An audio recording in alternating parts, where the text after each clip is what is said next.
Our next question, sort of along the line of that same goal orientation, and I'm going to not film myself anymore because obviously looking back at the dry run, didn't look so hot with me on the camera. Thanks, Mom and Dad.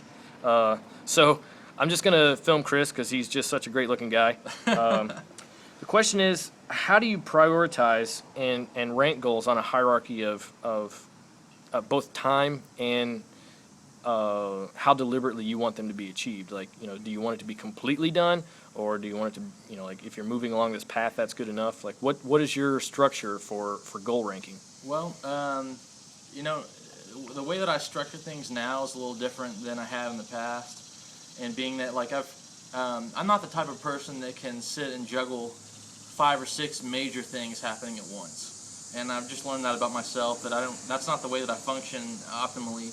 So usually what I'll do is I'll pick, a couple things to focus on at a time, get them done, and then pick another couple things. Because if I try to juggle, like, 4 or 5 major things, then I'll let something slip. Maybe I'm, not spending as much time at home as I would like, or, maybe it's been like 3 weeks and I've done like 0 loads of laundry.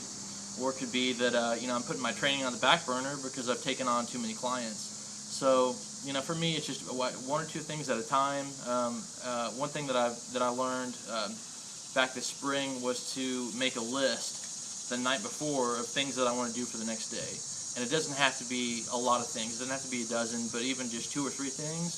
But if you do that over the course of 7 days, that could be 14 to 21 things that you actually got done, instead of getting so bombarded by all the BS and busyness. Better to get 14 done than get 50 not done. You got it. And busyness is different than productivity.